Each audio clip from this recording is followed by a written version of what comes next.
Hey, what's up, guys? This is Benny Ricciardi with rotocurve.com, and I'm here with our DraftKings Benny's Bats edition for Thursday, May 19th. It's only a small 9-game slate that we have this evening. I think there's 11 games altogether today, with 2 of them starting in the afternoon. We're only going to talk about the late slated games that start after 7 o'clock tonight. What we like to do here on the Benny's Bats section is we take a look at each pitcher that's on the mound, figure out what their weakness is, and then look at which bats profile to do the best against them. So let's get started. The first game we're going to look at is going to be Atlanta against Pittsburgh. Got Mike Folty-Newitz pitching for Atlanta. He's somebody that's a little bit of a gas can. Left-handed bats have done better against him, hitting for over a 300 average, and he has a huge fly ball rate, which means that he's somebody that definitely can give up some home runs today. Looking at that Pittsburgh team, if you're looking for left-handed bats, Gregory Polanco is the guy that stands out most to me. He's been moved up to third in the batting order for them. Lefty-righty matchup. He's got a good situation there. He's been getting some hits. He's been scoring some runs, driving in some runs. He can steal a base for you. He can hit a home run. I mean, this is a guy that can kind of fill up the entire stat sheet for you, do a little bit of everything. So really like Gregory Polanco today. Also really like John Jaso sitting up at the top of that order. Leadoff batter for them. Still pretty cheap on most sites around the industry. Again, if we're going to attack Folty-Newitz with left-handed bats, these are the guys that we want to put in there. As long as Sterling Marte is still out on, I think he's on, paternity leave. As long as he's still out, you're getting a lot of Matt Joyce at bats as well. So that's another left-handed bat that's hitting in the top 6 of the order that you can put in there. I also like guys like, Andrew McCutchen and Jung Ho Kang. Both of these guys hit in the middle of that order. Both of these guys hit well in righty-on-righty matchups. So against Folty-Newitz, I think you can put all these guys in. They all have WOBAs over 350. They're all in pretty good spots. And I think they're all set to do pretty well today against, a guy like Folty, who's not a very good pitcher. On the other side of this game, we got Jeff Locke, another lefty. Right-handed bats have a higher average against him and more home runs, but he is a ground ball pitcher, so it's not like he gives up a ton of home runs. This Atlanta offense is historically bad. It's one of the worst that we've seen in the major leagues. The numbers are absolutely horrible. They have gotten a couple runs the last few days. They got a couple runs against Ocasio. They got a couple runs against Liriano. Locke is pretty cheap. And again, I mean, I'm not looking at anybody on this offense. Nobody stands out based on numbers. Nobody has a good WOBA. Nobody has a good ISO. As a team, their WRC plus is in the 40s, which is, like historically bad. So, again, if you want to roll out Atlanta bats, be my guest, but you're not going to get your blessing from me for it. Next game we can talk about, we got Cleveland going up against Cincinnati. Josh Tomlin pitching for Cleveland. Right-handed bats have a higher average against them and more home runs, so righty-on-righty reverse splits is the way to go. I think you can still use a guy like Joey Votto as well, though. 404 WOBA, 221 ISO, hits so well against right-handed pitching. The only really big bat that they have in that Cincy lineup. I also really like the way Adam Duvall's been playing lately. Righty-on-righty situation for him, 376 WOBA, 338 ISO. This guy's been absolutely on fire. I mean, just check his last 10 game logs, when you call up his player card. He's somebody that I definitely think I want to have a little bit of exposure to today. I think you can also look at guys like Brandon Phillips and Zach Cozart in the middle of that order, maybe even a Eugenio Suarez as well. I know it's righty-on-righty. That's what Tomlin usually struggles with. Tomlin isn't a horrible pitcher, but he is prone to giving up home runs sometimes. And with the game being in Cincinnati, I think all these guys are in play to hit a home run off him. So I wouldn't be shocked if the Reds, put up a good number here. I think they could be a sneaky stack today. On the other side of this game, we got the young guy Adelman on the mound. Very limited innings, but left-handed bats have been the way to go after him, both here and in the minor leagues. A guy like Jason Kipnis, definitely in play for me, 389 WOBA, 171 ISO. I think you can also look at guys like maybe a Francisco Lindor, Carlos Santana, switch hitters hitting from that side. I think all 3 of these guys could do something. Adelman's not like a huge prospect. He's not somebody that's lights out that's going to just go out there and shut down an offense. So I do think this Cleveland team can put up a couple runs. You got a great game yesterday out of Rajay Davis as well.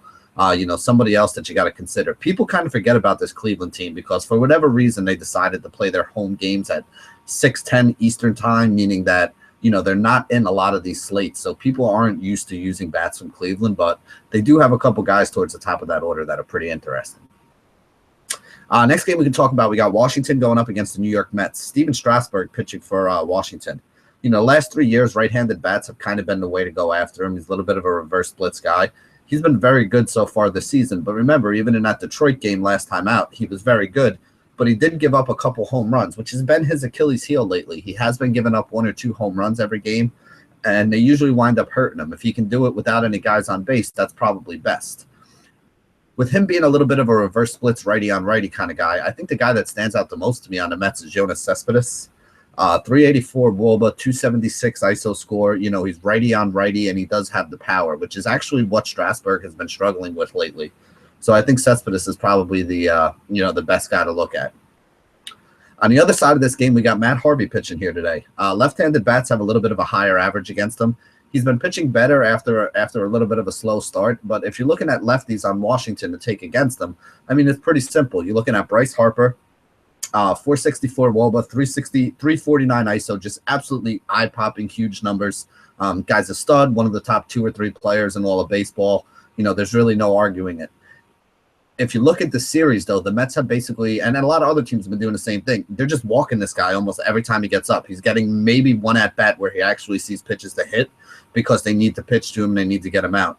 But he's been winding up with like 2 or 3 walks a game. He's been scoring some runs, stealing some bases. I think he's still solid for cash, but I don't know if I could play him in the tournament because, again, if they're not going to pitch to him and he gets 4 at-bats and walks 3 times and makes 1 out, that's really only 6 fantasy points. Unless he does steal a couple bases or score a couple runs, he's not giving you any upside at the price that you have to pay for him. The guy who I like more lately, and we've talked about this, is actually Daniel Murphy. Murphy's hitting behind him in the order in the 4 spot right now. 366 WOBA, 202 ISO score. And again, Murphy's another big left-handed bat that smashes right-handed pitching, and he's always up with runners on base because every team keeps walking Harper, and pitching to Murphy. So he's always getting up there with the chance to drive in some runs. He's always got RBI opportunities. He is getting a little pricey at the second base spot now, but again, he's pricey because he's been producing. So I think that he's still a viable option you can look at, depending on how you feel about Harvey. If you think Harvey is all the way back and, is the guy that he used to be, then you're obviously not going to be messing around much with guys like, Murphy or Harper. But if you think that Harvey is still susceptible to getting hit, Murphy's probably the best way to go after him. Next game, we can talk about Colorado at St. Louis. Michael Wacha on the mound for St. Louis. Right-handed bats actually do better against him the last couple of years. Kind of a reverse splits guy. Gives up about a 240, 250 average to right-handed bats and about a 220, 230 average to lefties. I guess Nolan Arenado is probably the guy that stands out most in a righty-on-righty matchup. 386 WOBA, 305 ISO score. One of the best hitters in baseball, period. One of the best young players in baseball, period. I mean, he's just a very, very good player. I also would not be opposed to looking at some of these left-handed bats. I mean, I don't love this Colorado lineup, but if you're going to look at guys that hit well against right-handed pitching, you got Cargo, you got Power, you got Blackman. All 3 of these left-handed outfielders are guys that put up good numbers against right-handed pitching. So I guess all 3 of them will probably be in play too. On the other side of this game, we got John Gray, and John Gray is actually pretty good whenever he gets out of Coors Field and gets to pitch on the road. Both lefty and right-handed bats have been okay against him, but not really all that great. It's not like he's been getting knocked around. This St. Louis offense has really good numbers, but I really don't think overall they're as talented as the numbers might suggest at this point in the season. I do like Matt Carpenter a lot, 392 WOBA, 256 ISO. He's one of the best options that they have. Randall Gierchuk, very good in righty-on-righty matchups, 365 WOBA, 263 ISO. Has been hitting in the cleanup spot lately as well. So he's somebody else I think you can look at. Again, like I said, Gray has been good when you get him out of Coors Field, and St. Louis is a good pitcher's park. So I don't think he's going to get lit up today. I don't think this is an offense that I want to have a ton of exposure to with St. Louis. Next game we can talk about, we got Houston against the Chicago White Sox. Chris Sale is pitching for the White Sox. And I mean, this is a guy that's lights out to left-handed bats. Right-handed bats do okay against them, about a 220 batting average. He can give up a home run to a righty every now and then, but, Sale is a very, very good pitcher. You're looking at this Houston team, though, they do have a lot of right-handed bats, especially the top 3 in that order with Altuve, Springer, and Correa. Altuve probably my favorite option, 432 WOBA, 191 ISO. 5 of 14 lifetime against Sale with a double. So he is somebody that I guess you can look at. I don't know if I really want to pay up for him today with the matchup against Sale. But again, like we said, Marwin Gonzalez, Springer, Correa, Altuve. I mean, there's a lot of right-handed bats at the top of this order that are pretty good bats. So, I guess they could give Sale a little bit of trouble, but I mean, let's face it, Sale's one of the best pitchers we have in the league. He's been pitching very well to start the season, and any of the left-handed bats they put in the lineup, you might as well just mark him down as automatic outs here. So I think he'll still wind up with the strikeouts. He'll still wind up pitching well, and he'll still wind up with a pretty big score today. On the other side of this game, we got Colin McHugh. Right-handed bats have done better against him last 3 years. They've had a higher average. I think that kind of screams a guy like Jose Abreu is in play today. Hits very well in righty-on-righty situations, 372 WOBA, 226 ISO in those situations over the course of the last couple of years. Does have some power, does hit in the middle of that order. I think he's a bat that you definitely want to have some exposure to today in some tournaments. He does have that one swing home run kind of upside that can really help you, run up the standings. Other guy I'd look at would be Adam Eaton, left-handed bat here. Lefty-righty situations, 363 WOBA, 168 ISO score. So these are the two bats that I usually look at against right-handed pitching for, the Chicago White Sox. And again, with McHugh being a kind of a reverse splits guy, giving up a higher average to righties the last 3 years, I think Abreu is the one who really stands out to me. Next game we could talk about Toronto at Minnesota. We got Marco Estrada pitching for Toronto.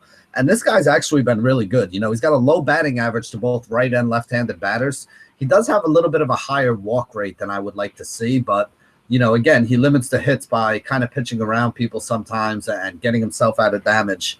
There are some right-handed bats on his Twins team that are starting to hit the ball really well.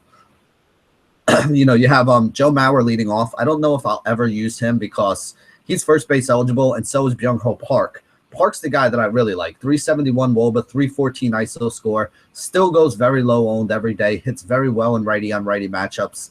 So he's definitely somebody you can consider here. Also think you could look at Miguel Sanu for the same reason. Really well, hits really well in righty-on-righty matchups. 370 WOBA, 241 ISO score. A nice stat line that he has as well. And then Eduardo Nunez, the shortstop, 370 WOBA, 136 ISO. He's another guy that's been getting in there. Getting some hits, stealing some bases, scoring some runs, hitting in the 2-hole for this team right now. So I think he's another viable option we can look at. On the other side of this game, we got Irvin Santana pitching for Minnesota. Left-handed bats have a higher average against him over the last 3 years. So, I mean, who are you really looking at left-handed bat-wise on Toronto, though? I guess maybe Justin Smoke, who was actually hitting the cleanup spot yesterday. Michael Saunders leading off for them. These are the two left-handed bats that they really have on this Toronto team. I also think some of the right-handers are in play. Joey Batista's 8 of 9 lifetime against Santana with 2 home runs, and Josh Donaldson is 5 of 14 lifetime against him with 2 home runs. So both pretty decent BVP numbers for some of those right-handers. So those are the 4 guys I think I'd look at. Saunders and Smoke, the lefties, and then Batista and Donaldson, who've done well against them and have a track record as the righties. Next game we could look at San Francisco against San Diego. We got Jeff Samardzija pitching for San Francisco, and he's been really good this year, and he gets one of the best possible matchups you can have for a right-handed pitcher going up against San Diego. Samardzija, you usually want to attack with lefties, but there are no lefties here on San Diego, and this lineup is really weak against right-handed pitching, so no bats that I'm really looking at all here. I do think Jeff Samardzija is in a pretty good spot. He's a sneaky option that I think is going to go low owned tonight because people just don't like playing him, but he's been very good this year. On the other side of this game, we got James Shields. Left-handed bats hit over 300 against him last year. He has a huge home run rate, gives up an absolute ton of home runs. Not really a great home run hitter's park in San Diego, but honestly, if you look at the numbers, it's not as horrible as people think. Left-handed bats have been able to jack some home runs out of Petco Park. So I think that makes a guy like Brandon Belt very interesting today. He always goes low-owned at first base with all the other options and the big names out there, but this guy can really hit the baseball. Somebody with like a 370 WOBA, really, really solid option here today. Also like Joe Panic as well. Panic does well in righty-lefty situations. A guy with, a guy like Shields struggles against lefties. Should be a good game here for Panic. And then even Denard Span leading off at the top of the order. I like all of these left-handed bats here today. That's probably the way that I usually go after Shields, and it tends to work out with him being, a little bit of a lesser pitcher to left-handed bats. Next game we can talk about the LA Dodgers against the Los Angeles Angels of Anaheim. We got Jhoulys Chacin pitching for the Los Angeles Angels. Left-handed bats have been the way to get against him, have a higher average against him over the last couple of years. A guy like Corey Seager starting to heat up again, 378 WOBA, 207 ISO. Really like him as a shortstop option today. It's a tough spot to fill. I do think Seager's one of the better choices. Another guy who I'm looking at too, and I don't know, I mean, I think I got to keep it more to a tournament play because he's broken my heart quite a few times before, but Jock Peterson's been hitting the ball well. 361 WOBA, 234 ISO against right-handed pitching. Guy's got a lot of power, so he does have some upside there. But like I said, he can get you, a 2 for 4 with 2 home runs just as easily as he can go 0 for 5 with 3 strikeouts. So probably more a guy that I would look at only in tournaments. Remember, Adrian Gonzalez is probably not going to be playing in this game. He's been on the DL. Well, he's not on the DL, but he's been sitting out with back spasm. So that's not something I really want to mess with. Justin Turner's been hitting in the 3-hole. He's kind of cheap, hits well in righty-on-righty situations if you want to look that way. Again, I mean, I'm probably not going to unless I need a salary saver, but if you do need to save some salary, I know he was like 3,300 yesterday. I forget what he is for today. I looked at it this morning, but I don't remember. But I still think he's pretty cheap. He's definitely below 4K. Next guy we can talk about, Ross Stripling for the Dodgers. The young kid, he's actually been pretty solid in his early innings. He had that no-hitter that he took into the 7th of his first start. He's gotten hit around a little bit and given up a couple runs since then. But, there's really nobody that profiles to do well against him, with the exception of Mike Trout, who had a humongous day again yesterday. I mean, I almost feel bad for this guy because if you actually put a good lineup around him, his numbers could be just absolutely off the charts. Even with a bad lineup around him, his numbers are still pretty eye-popping. 415 WOBA, 293 ISO score. I think he went like 3 for 3 yesterday, had a home run, a couple RBIs, a couple runs scored, might have even stolen a base. I mean, he's just an absolute stud. So you always got to like Mike Trout wherever you could fit him in. Last game on the slate, we got the Yankees going up against the Oakland Athletics. Ivan Nova's on the mound for the Yankees, and they had him in the bullpen, and they're just starting to stretch him out. So you're probably only going to get like 85 pitches out of him, maybe 5 innings, 6 innings at the absolute max is what I see out of Nova today. He has been good, but again, while he's on that pitch count, I don't think you can really use him. I'm not really looking to target a lot of Oakland bats against them, but here's basically the way that this game works out. If they get to Nova early, they're going to get some of the weaker guys in the back of the bullpen coming in to finish this game off, with Nova only going about 5 innings, and that could turn into a bloodbath for him. If they don't get to Nova early, though, if Nova keeps it close and they go to the back of the bullpen, I know they've been pitching these guys a lot. Betances, I think, pitched 2 days in a row, so he might not be out there. But they still got Miller and they still got Aroldis Chapman there at the back end. If you can get 2 or 3 relief innings to get you as a bridge from Nova to those guys at the end of the bullpen, if it stays a close game, I don't think Oakland's going to do well. If they're able to jump on Nova early, though, and then they get, just somebody coming in as a middle reliever to eat up some innings when they're already up 4 or 5 runs, 4 or 5 runs could turn into 8 or 9 runs pretty quickly. So there's upside in this game for a tournament, but I don't think I'd use any of these bats in cash. I do like Reddick, 365 WOBA, 185 ISO, the one left-handed bat up there towards the top of the order that's been dangerous. And then the 2 righties in Danny Valencia and Chris Davis. Chris Davis has 12 home runs already. 355 WOBA, 264 ISO number. So he does have power, righty on righty. He hits pretty well. And then even Danny Valencia, righty on righty, 371 WOBA, 244 ISO since the start of 2015. So both of these guys are hitting the ball really, really well against right-handed pitching. So I think all 3 of them are in play. But remember, it's probably only a tournament option, and it's probably only something I'd stack because they're either going to, light Nova up and get into the bullpen and be able to do some real damage, or, Nova's going to be well enough that they get into the good part of the bullpen, and then it's pretty much lights out once you get, guys like Betances and Miller and Chapman in there at the end. The other side of this game, we got Kendall Graveman. Has given up a pretty high batting average, given up a ton of home runs this year. 2016 already, in 36 innings pitched, he's given up 10 home runs. So I think you want to look at the guys with power. I think guys like Mark Teixeira and Carlos Beltran are probably the 2 best options. Brian McCann, also somebody who has a little bit of power that you can look at. I guess, lately, I mean, Ellsbury and Gardner have been the guys that have been jacking out home runs. So I guess the 2 of them are viable options as well. And, that pretty much sums it up. I'd be looking at those 5 left-handed eligible bats at the top of the Yankee order if I'm looking to take anybody here today. So that sums it up for our Benny's Bat section. Thank you guys for joining us here at rotocurve.com. And as always, stay classy, DFS.